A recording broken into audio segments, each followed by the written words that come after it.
Under the Bridge with the Dreadnok Council at Batcity Toys, our very first show.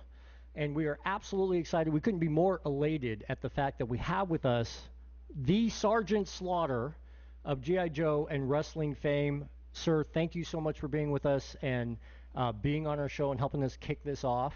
We're really excited about what we're going to do, and we are just so happy to have you here. So thank you so much, Sarge. Well, at ease. Carry on. I know it's going to be a great thing for everybody to tune into and watch and listen to and get a lot of things to talk about as far as G.I. Joe and everything here at Batcity Toys. And I went through the toy store and I'm like a little kid. You know, I had to stop and look at a few things there that I was really impressed with. So continued success. Nice. Well, we try to represent appropriately, right? Yes. We're all Joe kids from the era, Yeah. grown Although up. your dreadlocks, that's dreadlock console. I have to kind of The Dreadnoks. I gotcha. Yeah. Cobra's That's just our cover, but yeah, we're mainly Joes. Yeah, for sure. And as a matter of fact, you know, your merchandise and Sarge as a Joe is so beloved. We have the 1986 movie on circulation constantly downstairs, and Sarge, you're so prevalent as a character in that movie. I remember that from my childhood. And so Austin is a big fan, so I'm sure you're going to be well received here today. And so, yeah, talking about the toys, you know, we saw your great A&E special. Congratulations on that. I think that came out wonderful. Glad to see that. I was most excited when you went into the garage and you were kind of showing your private stock there, right? What can you tell us about your relationship with Hasbro and the toys and any input you might have had on those? Well, you know, I was going against the Iron Sheik at the time, USA against Iran, and I had come back from doing a great run down in Charlotte, North Carolina. So my second term of duty, I came back and I kind of told the story a few times how Mr. McMahon Sr. used to just love the Sergeant Slaughter character. He just loved it. He said, "You're the greatest villain of all time in professional wrestling, and I've been in a long time," he said.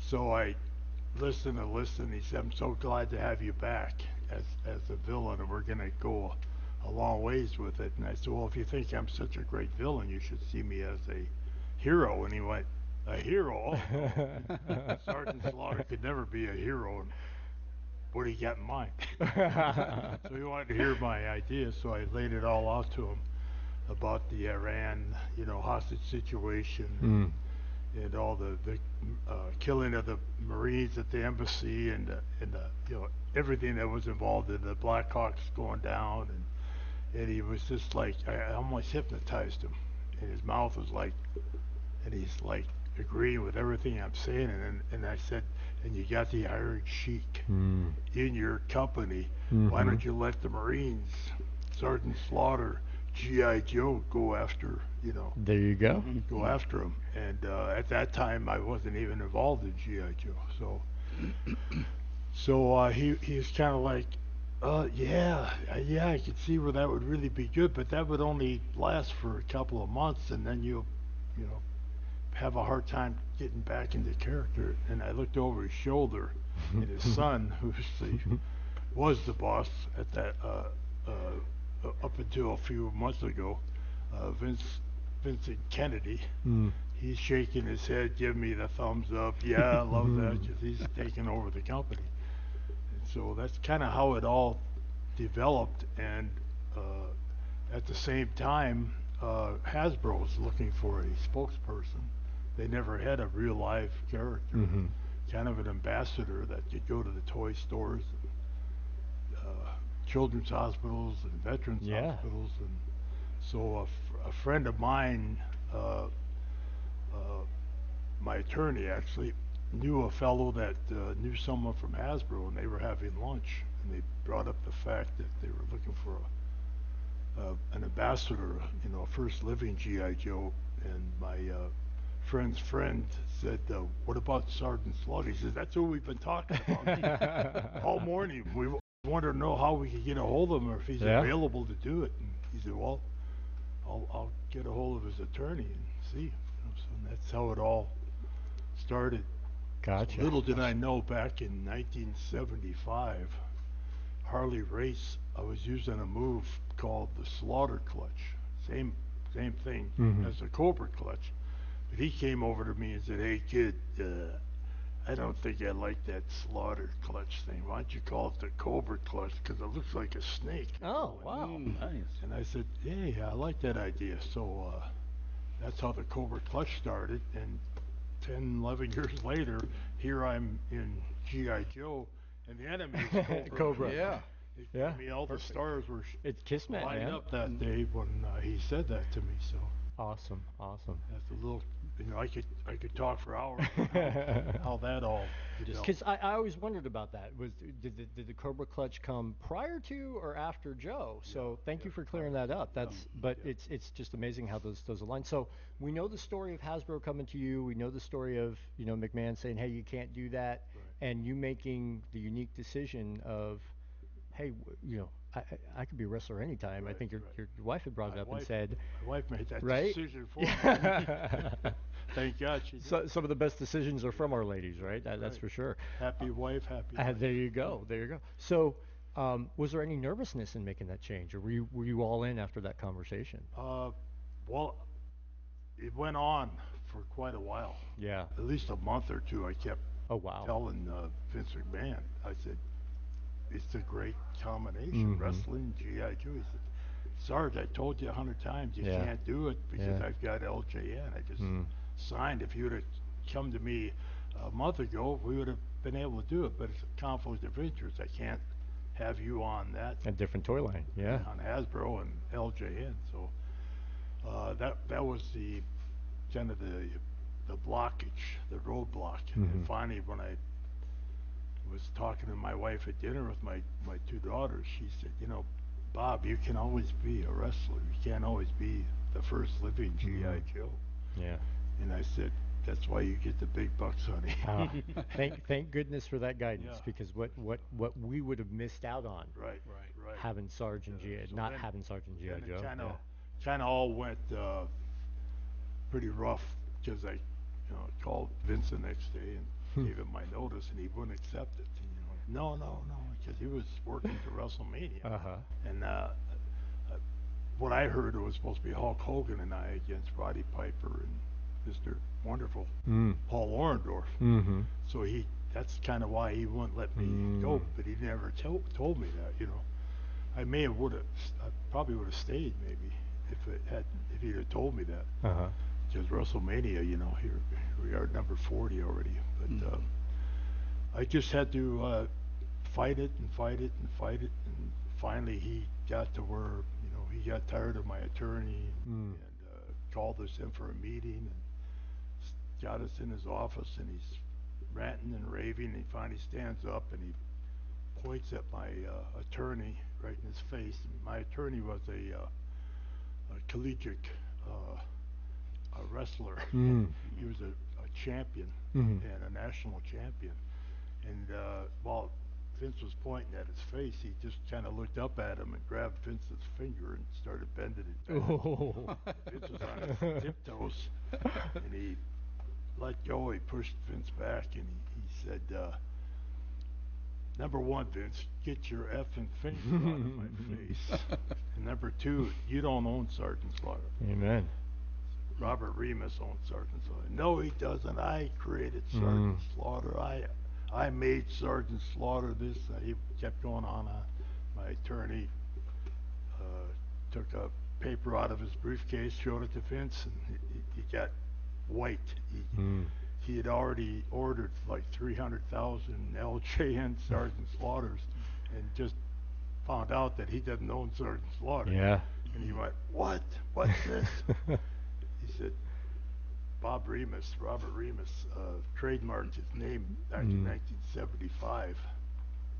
Little did I know that was going to come up in that conversation. As but big as it a is. friend of mine who was in the in the Army. He was a major, and my wife wanted to see where she was born. She was born Fort Riley, Kansas, and he was there. So he said, "Yeah, come on over. I'll take you to the hospital and all that."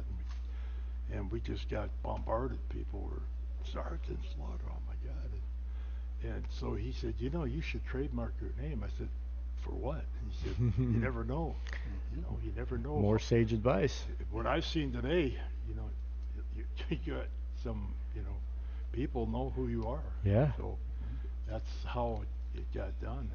And of course, lawsuits. And Mm-hmm. I was doing a signing at a bookstore, and I noticed this one guy for like 2 3 hours, kind of just walking around. And finally, at the end, got all ready. He came over. He said, "Sarge, I didn't want to bother you." He said, "Could you sign a couple autographs for my sons?" I said, "Yeah." So I signed them, and he said, "You are Robert Remus, right?" And I said, "Yeah." Served me. Oh, wow. Got his autographs first, then he served me. And, What a ploy. Vince McMahon, WWF at that time, sued me for $1 million, saying that they had the right to use Sarge. It was a big mess, but it finally got all taken care of. I countersued him, Yeah. and I was at my attorney's house having kind of a Sunday brunch, and he looked at his watch. He said, "Well, the phone should be ringing pretty quick." And I said, "What? What do you mean?" "Well, I'll let you in on it when the phone rings." So about 10, 20 minutes later, the phone rings. "Okay, yeah, all right, great." And he came over. He said, "We just served Vince at his house." At his house. He said, "We had a kid." He went down to get his Sunday paper, and there's a kid on a bicycle. Said, "Hey, Vince McMahon." He goes, "Yes, I am. Here, here you go." There you go. We countersued him, but it was a mess. Wow. It was a mess, but I've got the name. Yeah. Yeah, and so many folks who have followed you hopefully have learned from that as well. I remember hearing, Dwayne Johnson having issues with that too, and Right, right. who owns the character, what Right, happens. But right. you guys make it, so that makes perfect sense Yeah. that sits with Well, you. we actually saved Vince McMahon millions of dollars, because from that point on, he made sure that he owned every character. He learned his lesson. Unless the person had their real name, like a Kurt Angle or Right. those kind of guys that use their real name. Awesome. He couldn't own them, but he got the right to use their name. So speaking of the rights, with the toy line with Hasbro, so then you've got that now. You've got the toy line with Hasbro.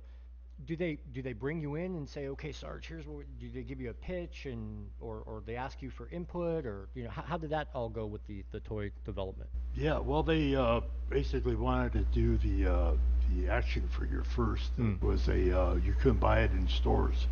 That was their idea. They had this big Mailed away. room where we went in, and they showed how The USA one there, like that one there, that's Sarge? the exact one. There you go. It was that's the one that was the first one.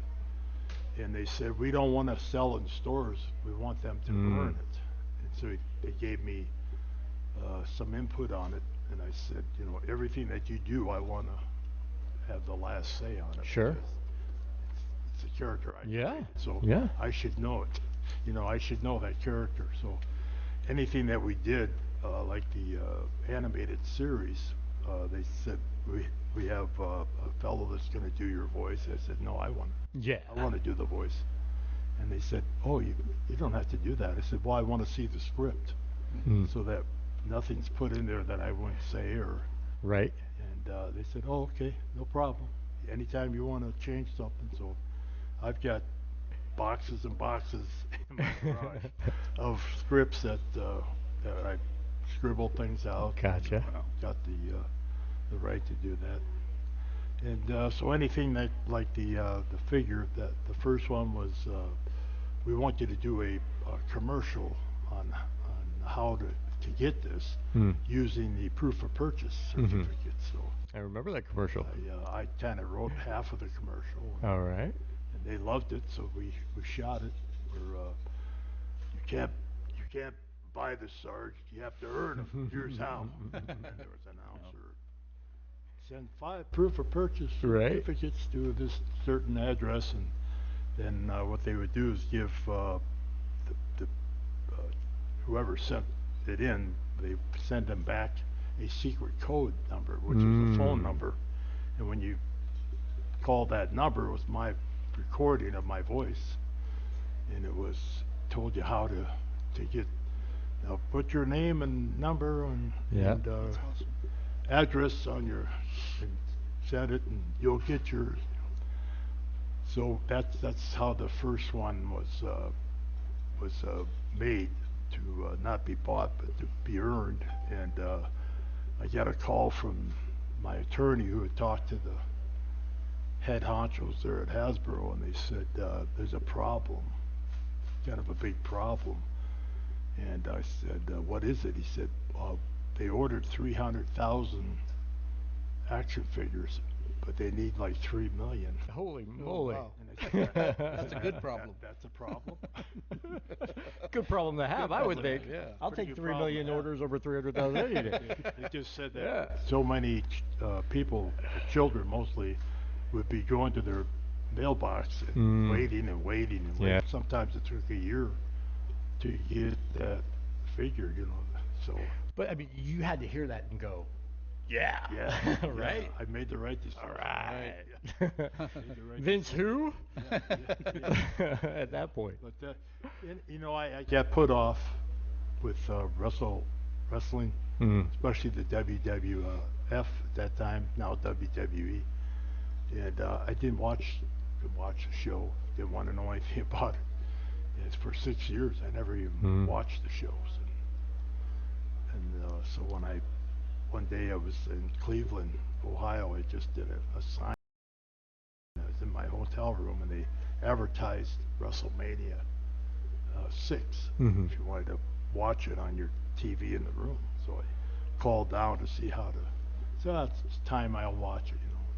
It was the one with Hogan and Ultimate Warrior, the Ultimate Puke, and so I watched it, and I was totally blown away at the production. Because when I left, we maybe had 3 cameras Yeah. that we worked to. We were always told to work to the cameras, and now they don't have to work to the cameras. There must have been 20 cameras set up. It looked Everywhere. like a million people. Yeah. in that And audience. those big arena setups too, is that Right. franchise grew Yeah. that time. Oh, yeah. Yeah. And that was in Toronto, at the big indoor stadium there. They all changed their names so many times, so I just try to keep up with the names of different arenas, but they change them. So I saw a pen and an envelope and a little notepad, and I jotted Vince McMahon a little note. I said, "Dear Vince, just watched, WrestleMania 6. Want to salute you on the production. It's incredible production. Hollywood could take some notes from you. Yeah. I put them over really good, and then I signed it Sarge, and at the bottom I put P.S. P.U. on the match, and put it in the mail. And luckily, I had a stamp. And 2 weeks later, I'm sitting at home watching a NASCAR race, and the phone rings. Sarge, Vince. Oh, hey, Vince, how you doing? I got your note. Wanted to call and thank you for your input. We've been working hard on our production. And to hear it from someone like you, that means a lot, that you thought it was great. And he said, yeah, you're right. The match was a stinkeroo. He said, you ready to go back to work? I said, well, my contract's about up with Hasbro. He says, I know, that's why I'm calling. Ah. I said, well, funny you should know that. He said, that's my job. That's to his know business. Well, So he said, if you're ready to go to work, I got an idea. And so meet me at my house tomorrow morning. So I did. So before I went, I had breakfast with my girls, took them to school, and my wife. And guess where I'm going? Vince McMahon's house. He's got a big idea. I'm sure he's going to make Sergeant Slaughter and G.I. Joe, the real American hero. Yeah. Little did you know though where he was going, I huh? had no idea Yeah. until I got there and heard it. So I think part of that's in the biography. Yes, sir. And that was the whole L.A. Coliseum thing, right? Yeah. There's different ins and outs about it. They're saying that was he called me and when we got to about a month and a half away, he said we can't go into the Coliseum. I said, why? That's what I. The whole reason why you wanted to do that in the first place, right? Yeah. I wanted to break that record of 100. I wanted to be the Big main attendance. guy, Yeah. And he said, well, you got too many death threats and bomb threats, and the sales are. I said, well, we're a month and a half out yet. How many tickets you got? So, well, we only got 16,000. I said, well, we got a month and a half yet, So anyway, they decided to go indoors, and that was kind of a dagger in the heart. Now, did that lead to? Because I'm looking here at your elite figure on the table, and I know you'd gone from the muscle shirts to kind of that full brown garb. Was that about the time that the costume changed for you as well? Yeah, they just wanted to make the changes. I didn't have too much to say about the colors. Like the Marauders were blue. Right. And, but most of the time I was in the black. But they wanted to do different colors so that they would have different looking figures. Yeah, we've got tons of those downstairs. So following the career most there. Of the figures were made to go with the vehicles that they put me in. I think I had 4 vehicles, and there was the Warthog. That was the Warthog. The figure. Warthog one there. And that was the first time my cover came off. And unlike the first figure that you couldn't buy, you had to earn the swagger stick. Everybody lost that swagger stick. Oh, yeah. Yeah. And that That's took the hard to value find. away because For sure. when you want to buy those. So, yeah, this was the Warthog, and this is the Marauders. We had the I believe it was a Link. I'm not sure what the vehicle was for that, but this is coming out this year, a remake of the Marauders. Oh, wow. I'm calling it the Mad Marauders. Nice. There's going to be two Like a two-pack? two other Marauders that are going to With you? with me. Okay. So I'm not sure why they're not doing them all, but they Maybe just it's gonna testing the be waters. just like Yeah. Teasing it out, right? That's Yeah. what they do to us adult collectors nowadays, Sarge. It's like, for example, the Transformers line crossover they're doing. We've heard about the Cup Triple T tank and you coming together. I'm sure you've heard about that already, so we're waiting for that announcement. Yeah, I gotcha. Speaking of Triple T tank. Paul's downstairs going, no, don't say anything. Yeah. Speaking I of the know nothing. Speaking of the Triple T tank, Tony, you wanna Yeah, show that to Triple Sarge T. there? That's the vehicle that really brought it all together. That's when I first commercial I did was Sergeant Slaughter coming to help G.I. Joe with the bats and Yeah. and I think it was Flint or it might have been General Hawk that said someone said that the Joes are in trouble. Oh, That's no Cobra's in trouble. Yeah. Sergeant Slaughter, came in with a vehicle and jumped off and punched one of the Dreadnoks, I believe it was. Sorry, guys. So this one's really cool though because so that's your 7-inch scale figure from the classified line with Hasbro, but those Triple T tanks aren't out. So this is a custom. Yeah, I have actually bought one at another toy store Oh, in okay. South Carolina. Oh, wow. Nice. And I gave it to my grandson, but I love Yeah. that.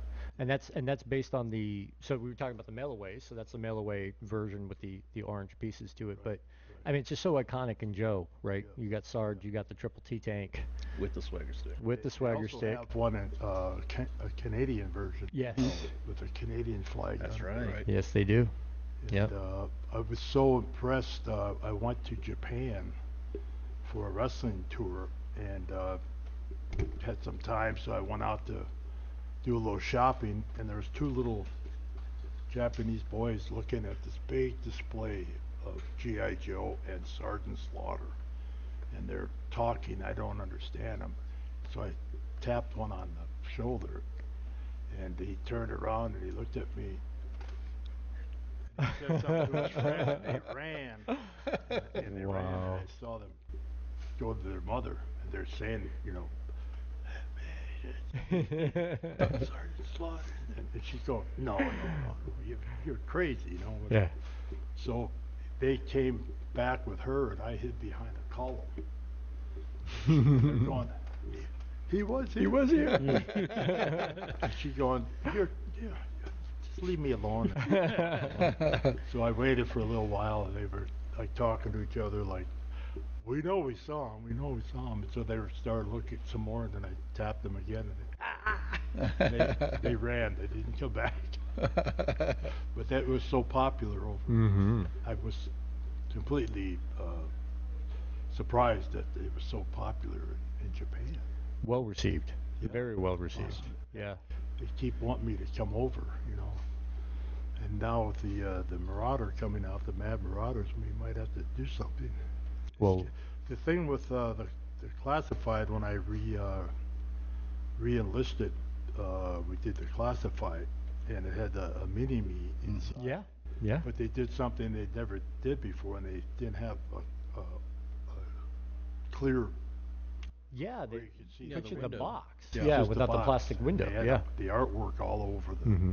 the box, and I heard that they sold a lot of them, but people weren't too happy because they couldn't see it. Mm-hmm. But that was the idea. Was the surprise was the mini-me. Yeah. When they opened up the box, there was a little mini-me. I love that little Yeah. figure. One lady came one time and she made earrings out of them. Mini-me's, you know. And so the new Mad Marauder Sergeant Slaughter is going to be a clear.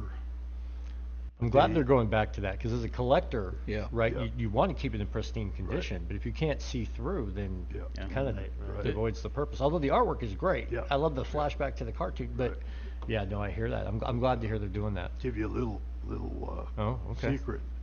They sent me the first prototype of Mm. it, and my figure didn't have my campaign cover on. It was on the side, Oh. and I just had I have hair, Uh-huh. and so I sent back. I said, I don't, I'm not going to accept that. And they said, why? I said, because I never am anywhere without my camera. Right. I sleep with my camera. And they said, oh, well, we've already made a bunch of them. Tough. I said, well, it's going to be a collector item. So if you see the first one's coming out, snatch All those right. up. Because Mm-hmm. the second one that's coming out behind it's going to have the It's gonna be campaign proper. cover on it. Okay. I also told them to put a pointed finger Mhm. and a salute. I said, nobody ever has my hand saluting. That's what I do. Mhm. Yeah. Salute. So a couple of inside things for you. Yeah. If you're a That sounds collector out great. there. Yeah. Cool. You heard it first here. So we're right about time, because we got a bunch of folks downstairs, I'm sure, that are waiting to meet you. Okay. But I want to, on behalf of the Dreadnok Council, myself, Art, Tony, and Jason, thank you so much for being here, being our first guest. I'd love to be on again sometime. We're going to have you back, my friend. We're going to keep in touch, because Sergeant Slaughter always has a home at Batcity Toys. There's no two ways about that. Well, So continued success to all of you. Sorry I didn't get to talk with all of you, but we'll do another round table. absolutely. So questions, but, all the best, Sarge. Keep campaigning on, and thank you so much for being you. We Right. appreciate you. Yo, Joe, and don't let your enemy eat your breakfast. That's an order. Yes. Thanks so much. All right, Thank you, Sarge. sir. You're dismissed.